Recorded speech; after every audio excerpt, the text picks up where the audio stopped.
Oh, the Democrats have turned to the same dog-eared playbook over the DACA deal. You got it, race.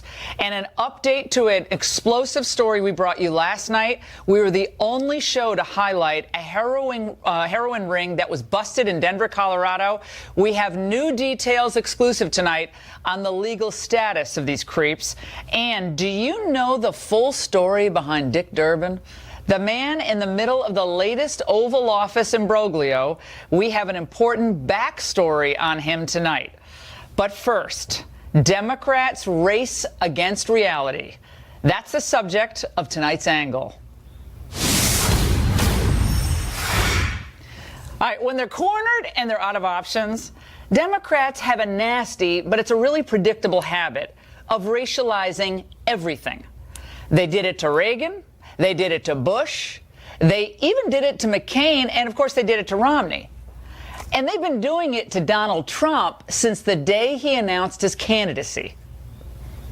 First, we have to deal with the fact that the xenophobic rant he went on and on about Mexicans and them being racist and criminal. I mean, it was horrible. God, even the notion that he talks in seems fictitious. It's Is crazy. that too strong a word? No, it's not too strong a word. I mean, I also think it's racist. I think we can use that word. Well, it didn't work then, and it won't work now. But they're trying. Yesterday, Senators Durbin and Ingraham, they wanted to foist their bipartisan DACA deal on the president. And by the way, Dick and Lindsay's Immigration Act is about as viable these days as Siegfried and Roy's. Okay, we've seen this before. Well, they pranced up to the White House for the grand unveiling, and they were flummoxed when immigration stalwarts, Congressman Bob Goodlatte from Virginia and Senator Tom Cotton of Arkansas, were already in the room, as was White House policy advisor, immigration expert Stephen Miller. Remember, just a few days earlier, when the cameras were rolling, the president said he would not sign any DACA deal without the funding of his wall and an end to chain migration and that stupid visa lottery system. Yet somehow the dynamic duo thought that they could, through charm and flattery alone, con Trump into agreeing to their solution that didn't meet the president's baseline. And actually, if you can believe it, their idea increased chain migration. The president, to their faces, said it was dead on arrival. Good for him. Durbin and Graham were so enraged after being spurned, somebody went to the press. They peddled the story that Trump had referred to Haiti and unspecified African countries as S-holes, and that we should try to get Norwegian immigrants here instead.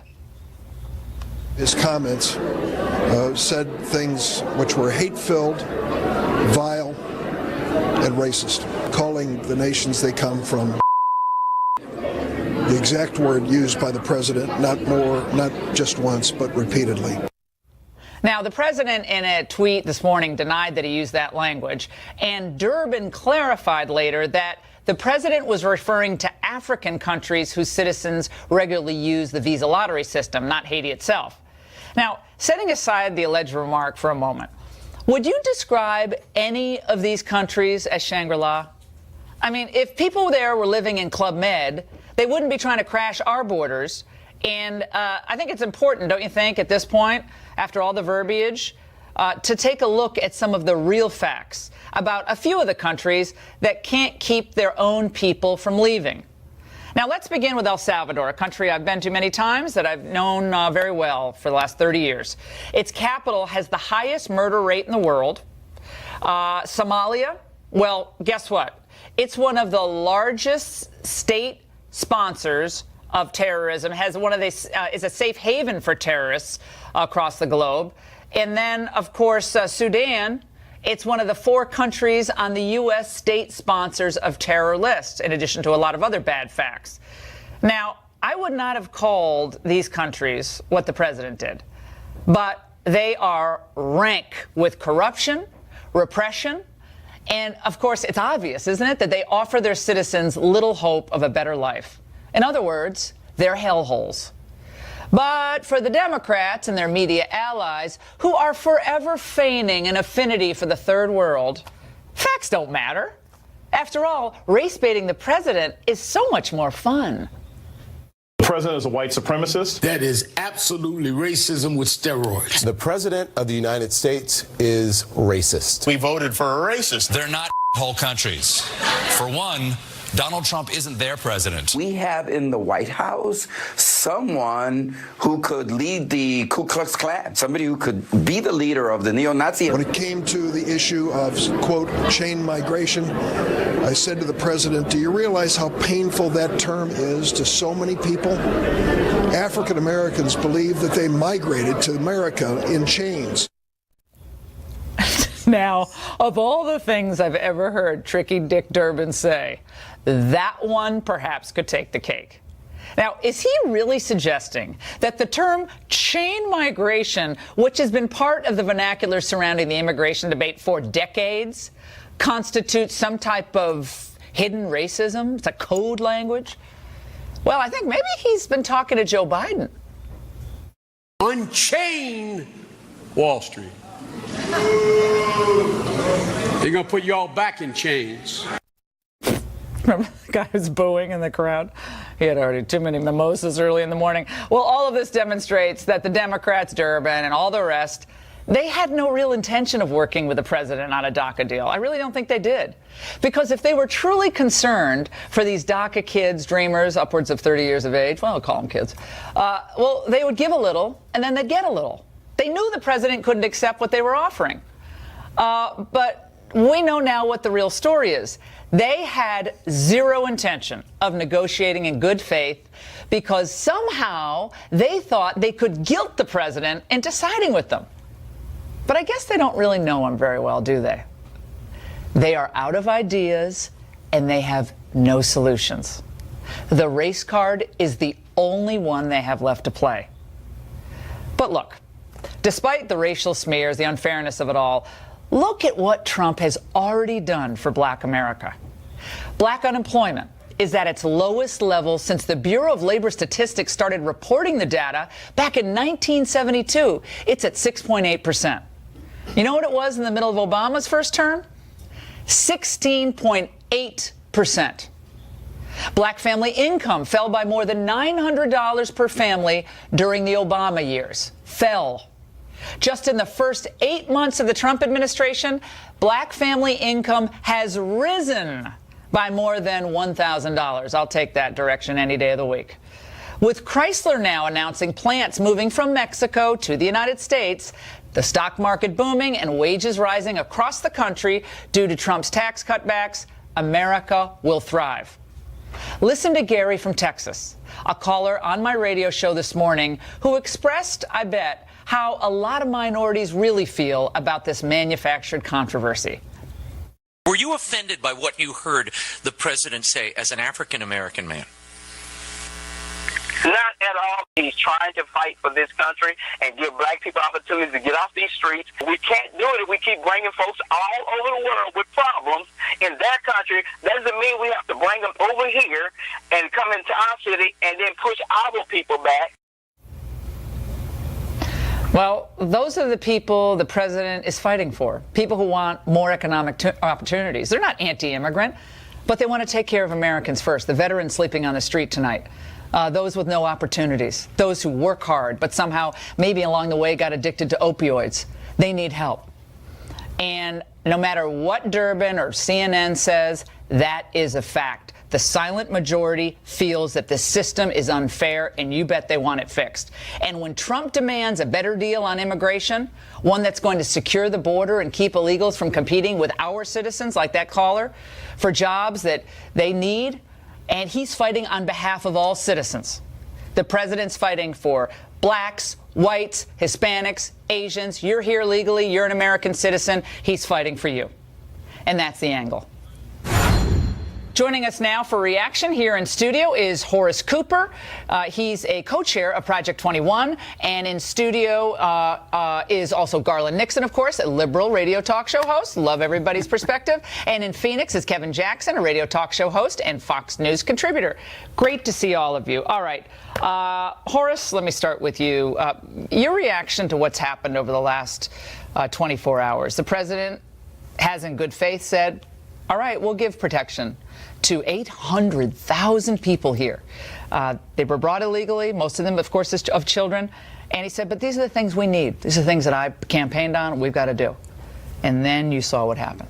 FDR famously said that all we have to fear is fear itself. The new Democrats, all they have to offer is race itself. Every single opportunity to turn the conversation from the facts, the logic, and the merits go to race. It means they're lazy. It means they're not serious. It means they don't have strong perspectives to bring to the table.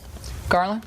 Well, over the last 24 hours, here's what I see. It appears to me that Donald Trump has very clearly converted the GOP into the party of David Duke and Richard Spencer. And now, from the people that I talk to on the street in the black community see the GOP as the Confederacy. I think that the grassroots movement are gearing up, and the fact of the matter is, I think Republicans may feel good, but they weren't paying attention to what happened in Virginia, and they're going to pay a dear. They're going to pay a dear Kevin, price. I'll let you get into it just a second. Let me stay on this for a second. Okay. I just listed the facts of what's happening in the American economy.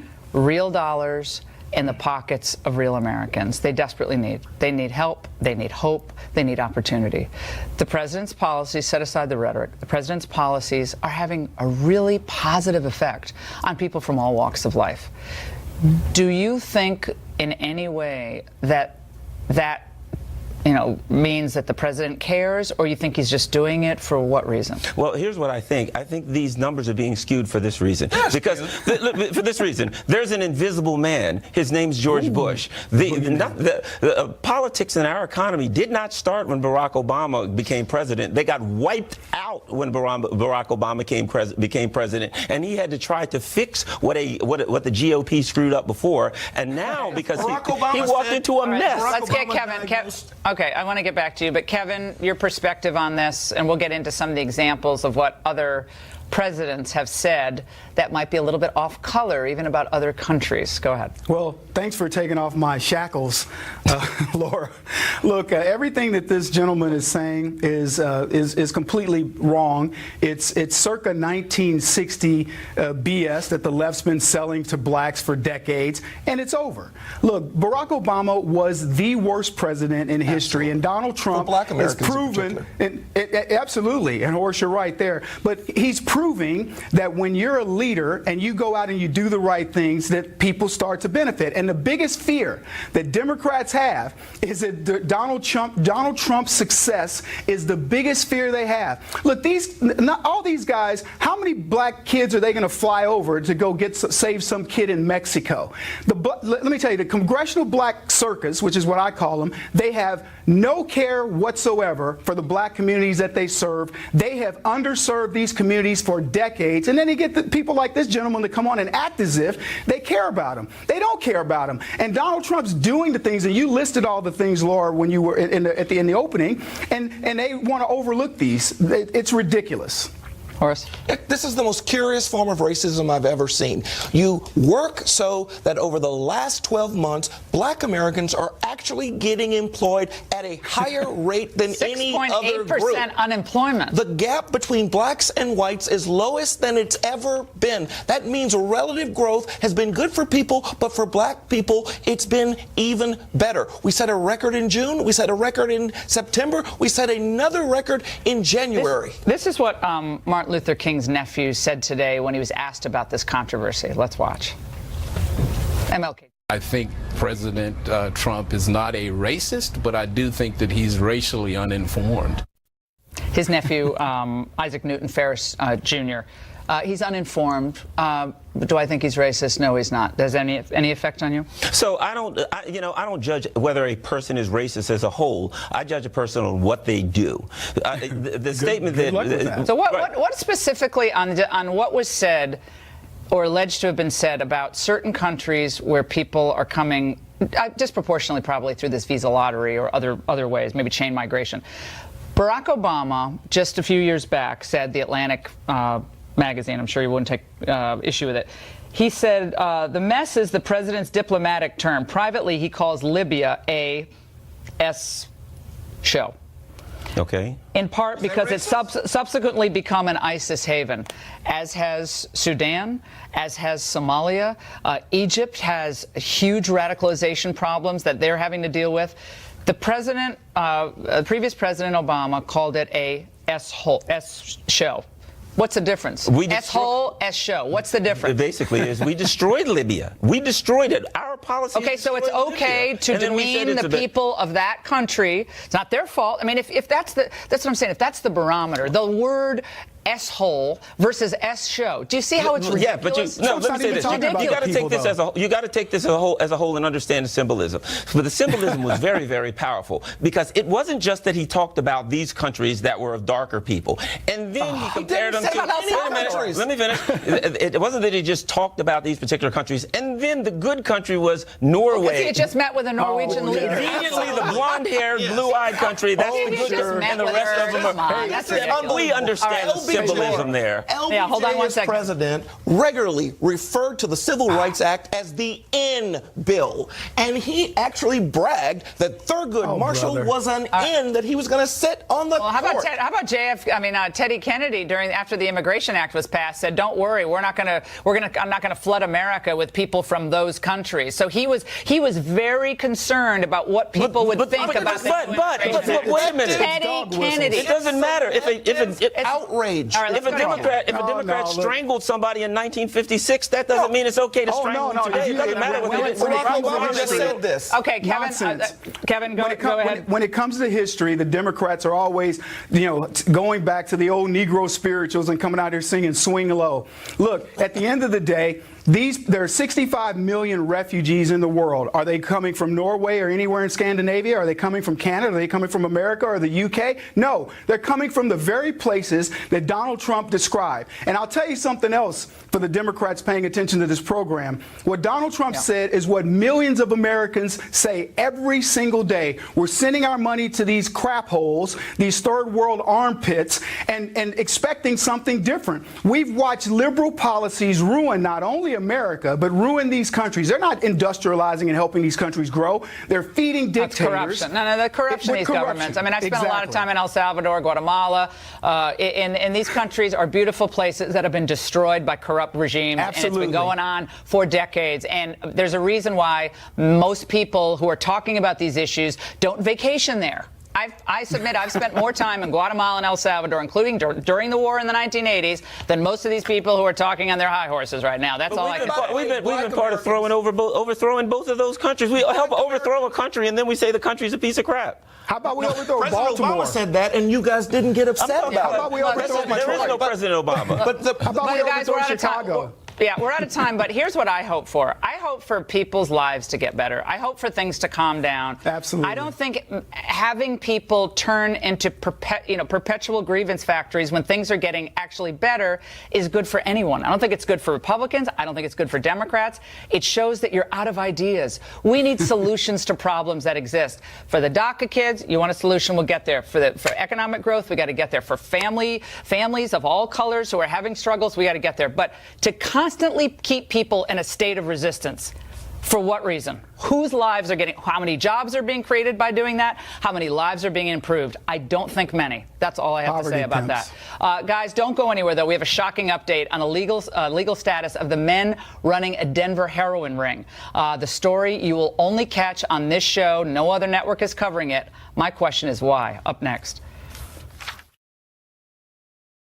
We have some bad hombres here, and we're going to get them out. Well, it turns out the president was right. We do have an important update to a story we brought you last night. A lot of bad hombres.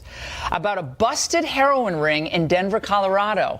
We were the only show to bring you this last night, and tonight we're the only show bringing you the exclusive update from Immigration and Customs Enforcement about these creeps. First, the alleged ringleader, Fermin Flores Rosales from Mexico, has been previously deported multiple times and now is illegally present back in the United States.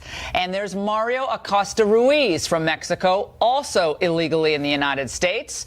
Another lovely, Cristobal Flores Rosales of Mexico was already deported previously, but somehow he's back here selling heroin. And yet another, Yoel Soto Campos, another sweetheart from Mexico, has been previously deported multiple times. And finally, the pièce de résistance, Joel Torres Espinoza from Mexico, has again been previously deported on a number of occasions, and get this, was actually convicted in 2012 in Utah for felony possession with intent to distribute cocaine. These are total travesties happening in your communities, not just in Denver, but all across the United States. We're going to continue to highlight them, dig, and get the facts for you when nobody else will. By the way, ICE told us that we are the only news organization, and the prosecutor in the case, only news organization that had asked about the immigration status. For a reaction, let us bring in civil rights attorney Leo Terrell from Los Angeles, and here in Washington, Niger Innes. He's the national spokesperson for the Congress of Racial Equality. Gentlemen, it's great to see you. Leo, let's start with you on this. We're going to be highlighting these cases throughout the next several months on this show because for some reason most mainstream media outlets leave those little facts out. They're inconvenient facts for people who believe we should be much more generous with our immigration policies and so forth. The African-American community has been especially hard hit by the heroin trafficking in the United States and by the drug pushers. They take advantage of them and they devastate communities, but especially the African-American community. What's your take on this particular scourge and what we should do with these individuals? 6 bad guys who should not be in the country. I grant you that. But let's just isolate this situation. You want me to broad stroke these 6 guys as being the responsibility for drugs in the African-American community? I won't go there. But I will sit here and give you that we got 6 bad guys. They shouldn't be in the country. But let's not go any further than that argument because there's a lot of good immigrants, illegal aliens who are in this country. For example, Laura, you like facts. A lot of illegal aliens right now through the DREAM Act serving our military, teachers, doctors, lawyers, nurses. So I don't want you to jump from these 6 bad guys and make a broad stroke on all illegal immigrants because that's what you're trying to do. Are you aware that I think the federal prison population, the current statistics are that 21% of those in federal prisons are foreign-born population, and most of those are illegal immigrants. Are you aware of that? I'll accept your facts. That's true, Laura. Yeah. I'll accept those facts. That's a wildly disproportionate percentage of criminals in federal custody who are foreign-born individuals, putting pressure on law enforcement, costing our budgets, costing our communities, and devastating minorities, others who need safe streets. That's a problem. So it's not just 6 people in Denver. We got people all across the country pushing drugs from other countries. Would you acknowledge that there are illegal aliens who are now serving our military, Laura? Would you acknowledge that fact? Would you acknowledge that? I think it's 0.07%, I believe. And look, if you want to have those individuals get a fast track to citizenship, I'm all for it. They're DACA kids. They're not illegal immigrants. They were DACA kids given temporary status.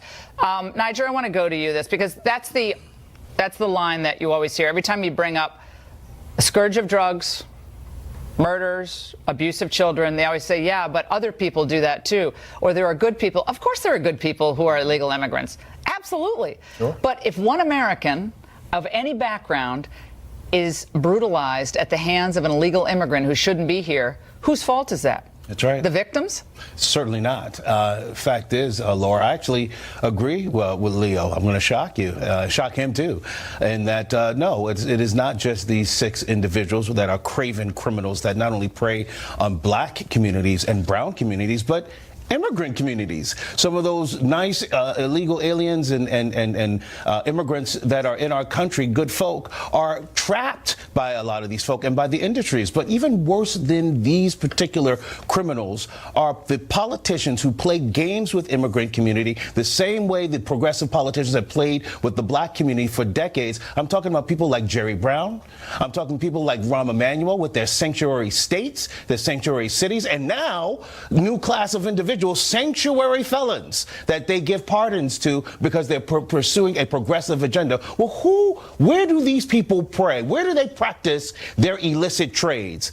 It's not in the Bay Area at the Chardonnay cocktail parties, okay? It is in these black and brown and immigrant communities that are the victims of these horrendous crimes. We went from these six criminals to Jerry Brown. Yes. Laura, you're a lawyer. Isn't that a big leap in logic? Because you want to ignore the good immigrants in this country. You want to ignore all the ones that are dead. And Laura, I'd like to give you some facts. From lawyer to lawyer, Laura. You know, when you mention those countries, why don't you mention the country Nigeria? Oh my gosh, that's the country that has a higher percentage of individuals with graduate degree than Americans. You didn't mention Nigeria, Laura. I was a little perplexed because you're a good immigrant. So why not Nigeria? But so what? So what? I mean, what's your point? Because, So I'll tell you what. Leo, I just want to understand this, and we're out of time, but I just want to understand this. Minority communities have been disproportionately affected by the drain that the illegal population puts on our public schools. They don't go to the fancy schools. They go to public schools. Multiple language spoken, multiple ESL programs necessary, extra money that is not going to the kids who come from difficult circumstances. That is money that is limited in budgets that are already overtaxed. It's hurting black communities more than the rich white communities that are the do-gooders who want to say everybody can come in. Let's everybody come in. Let's have the big bienvenidos mat right at the border. But do you not care about those minority communities, including Hispanic communities? Including immigrants. Laura, let me just say this, and I think this is a very solid point. I do care about my own community. That's why I'm a civil rights attorney. But Laura, there are Democrats and Republicans that like Lindsey Graham, like Congressman Ryan, who believe that these immigrants should remain in the country. There are certain Republicans who support my position. Let's get rid of our borders. All right, we're out of time. We should have no borders. I mean, if everybody has a right to come here illegally and stay, then laws and borders mean nothing. We can pick and choose which laws we're going to abide by and which laws we're just going to jettison. I mean, if the laws don't matter, then let's have them not matter across the board. We'll see how that chaos works out for us. Guys, we're out of time, but I want you to stay right here because ahead we dig into the man in the middle of Trump's Oval Office comments, exposing tricky Dick Durbin, his lies. Up next.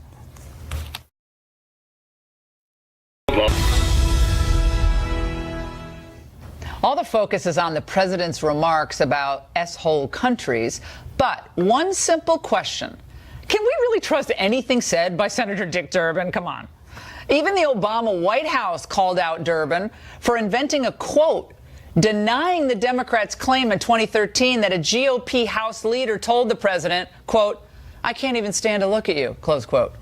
Obama's press secretary at the time, Jay Carney, responding, "I looked into this and spoke with somebody who was in that meeting, and it did not happen." And here's a look back at another shocking statement from the Illinois senator. If I read this to you and didn't tell you that it was an FBI agent describing what Americans had done to prisoners in their control, you would most certainly believe this must have happened by Nazis, Soviets in their gulags, or some mad regime, Pol Pot or others. For reaction, let's bring in former Republican Congressman and House Oversight Committee Chairman Jason Chaffetz from Utah, and in Atlanta, Georgia, former Obama Regional Campaign Director Robin Biro. Robin, let's start with you on this. I remember back in 2005 that Dick Durbin comment about our troops because my producer at the time, Lee Habib, was watching. I think it was C-SPAN. I think it was at night. And he calls me and he said, "Did you just hear what Dick Durbin said?" He's describing our guys like Pol Pot, Nazis, and he ultimately had to come out and apologize. But that statement, I can't imagine ever making a statement about the U.S. military such as that. That one statement told me more about Dick Durbin than anything else that you can point to about something that Trump said about certain countries that send a disproportionate number of lottery visa holders to us. Your reaction? My reaction, well, I appreciate you bringing up that statement. I'm a veteran Army Ranger from the 75th Ranger Regiment. I had the honor of serving. So, you know, I was very much offended by that statement. Politicians say the darndest things. And Donald Trump is now a politician, and he is one of those people saying just the most absurd, ridiculous things. Do you think Somalia, Sudan, and other countries that send people here, or that send their people fleeing, do you think they're paradise? Do you want a vacation there? I mean, tell me what you're offended by. Are you talking about Donald Trump's comments from yesterday? Yeah. Oh, I'm sorry. You were talking about Durban. Yeah. What's your thought about those countries?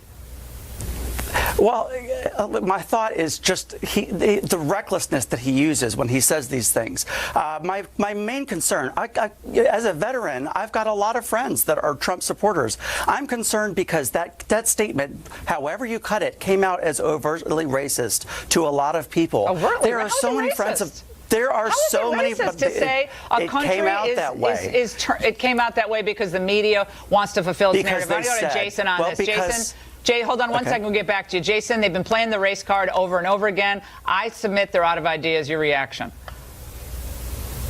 No, I think that's right. And pardon my voice here, fighting a little sore throat. But no, that's the only thing they have. Look, there were 6 members of Congress in that room. There's only one Democrat, and only the Democrat is saying that this has happened. And I think it's highly suspect when Dick Durbin, who has a history of doing this, I mean, he said he used this card on Republicans before, was absolutely wrong. And I think it was a German philosopher, Nietzsche, who said, I'm not upset that you lied to me. I'm upset that I can never trust you again. And that's the reputation that Dick Durbin has earned in this situation. And it's just absolutely wrong what he's saying when the president is saying, no, that didn't happen. Oh, and all the great results for the African-American community as well. Gentlemen, sorry the segment's short, but by the way, Trump is defying the experts again. The latest great news for the economy, as well as the latest hypocrisy from the Hollywood Me Too crowd. Up next.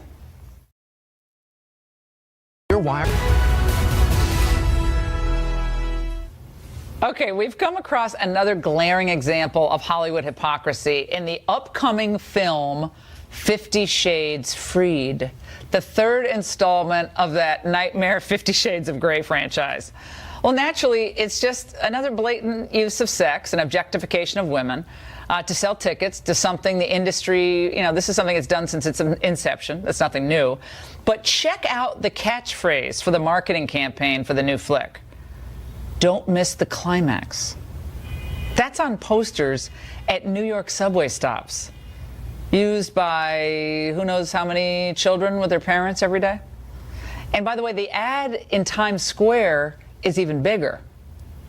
And that's a problem for Hollywood that now claims to be woke to the sexual predation that's out there, and is now trying to position itself as the moral authority with its Me Too and Time's Up campaigns. Now, we were just lectured on the evils of sexual improprieties and objectification by a parade of actresses and, of course, Oprah Winfrey at the Golden Globes. And yet, they're telling the world, including our young girls, young children, big billboards, go see this movie so you don't miss the climax? The double talk from Tinseltown is striking. Respect women and value women, great. But what? While we bind, gag, and beat them for our sexual pleasure of some guy on the big screen. Actions speak louder than their platitudes. Oh, by the way, and 50 Shades Freed opens on Valentine's Day. Very romantic. Which also happens to be Ash Wednesday. And now to the latest installment of our recurring segment, The Experts. Remember all the so-called experts who scoffed at the notion that President Trump could bring jobs back to America? PBS headlined a story in March 2016. Trump says he'll bring jobs back to America. Economists are skeptical. 2 months later, then President Obama said this about then candidate Trump's promise to bring back jobs. When somebody says, like the person you just mentioned, who I'm not going to advertise for, that he's going to bring all these jobs back. Well, how exactly are you going to do that? What are you going to do? What magic wand do you have? It's called policy, sir, the magic wand. Shortly after Trump was elected, economist and New York Times columnist Paul Krugman declared that manufacturing jobs were not coming back to the U.S. no matter what Trump might do. And then just last June, CBS headlined a story, "Manufacturing jobs in America, they're not coming back." Well, maybe all those experts then can explain this. Fiat Chrysler has announced it's moving production of heavy-duty trucks from Mexico to Michigan. And get this, creating 2,500 new jobs. Hey, President Obama, I can explain all of it. You're confused. It's called tax reform, deregulation, and soon better trade policies. The CEO of Fiat Chrysler explicitly cited the savings from Trump's tax reform and, quote, the resulting improvement in the U.S. business environment for his decision. Oh, and by the way, Fiat Chrysler is also handing out $2,000 bonuses to 60,000 workers. Bonuses, you know, just like those recently announced by Walmart, AT&T, American Airlines, Waste Management Company, Bank of America, Comcast, and 9 other major corporations since Trump's tax reform became law.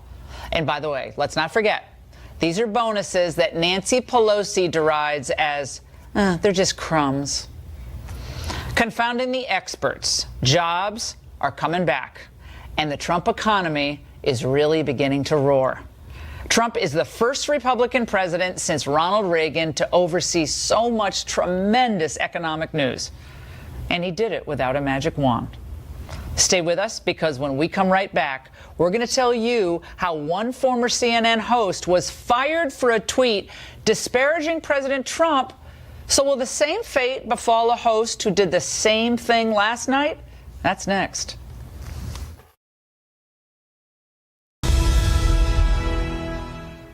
Here's a simple question.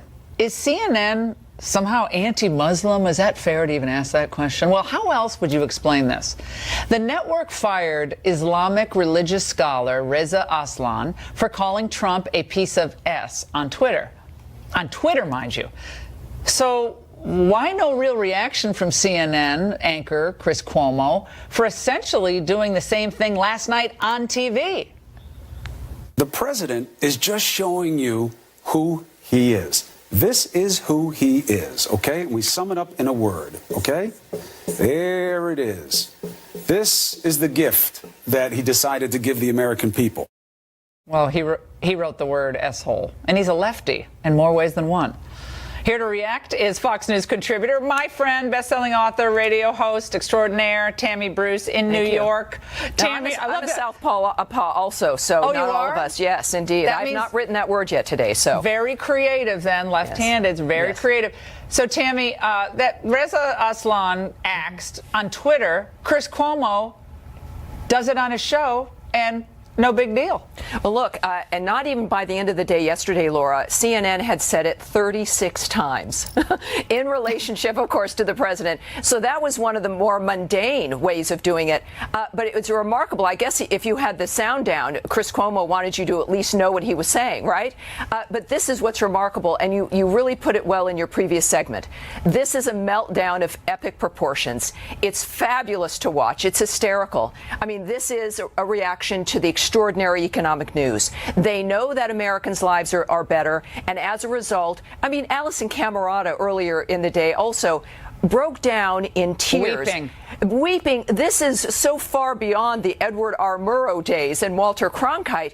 This is what they're doing. Look, CNN is doing badly in the ratings. There's a reason. I don't think audiences, liberals or conservatives, they don't want to be treated as though they're children. And that's what you see there at CNN. Now, of course, Chris Cuomo is fine. There clearly was a network, at least discussion or guidance that this was acceptable because everyone was doing it. It's disgusting. Yeah. It's disgusting, and it's disrespectful. And if you said anything like that about Barack Obama, forget it. You'd never work again. Remember when that Joe Wilson, that congressman, yelled out, "You lied"? Just lie. Yeah. They went crazy when he did that. I want to play something for you. This is, speaking of Haiti, we're mentioning these countries that, send people fleeing their shores because they're so corrupt. Right. We went down, one of our producers, Kayvon Ashari, went down to Little Haiti today in New York and asked about Trump versus Clinton and who would be better. Let's watch. Is Donald Trump worse or is Hillary Clinton worse for Haiti? Hillary Clinton is worse. Why? Why? Because she put someone in power that doesn't fit at all. The guy didn't even want to be president. What's his name? His name is Sweet Mickey, and he tried to give Mrs. Clinton brother, some go ahead to mine our gold, our copper. What about the Clinton Foundation after the earthquake raising money for Haiti? Do you think that money that they raised made it to the Haitian people? No. Tammy, 10-second response. Yes. Look, these people have fled a country that they know is in horrible condition, has failed them. They know the president is right. Yep. They're in America for a reason. So I think we're on the right track here. All right, Tammy Bruce, thanks so much. We'll be right back. You don't want to miss this photo coming up. Love ending a Friday with amazing news. This is wonderful news. One of our producers, Nick Robertson, and his wife, Lisa, were blessed to welcome a beautiful baby girl into the world on Wednesday night. Alexis Helen Robertson was born at 8 pounds, and this was their first child. This is the first child, and his wife Lisa and Nick and the baby are doing great. We're so excited for you. I can't wait to meet her. She's absolutely beautiful. President Trump rejects a bipartisan DACA deal. White House insiders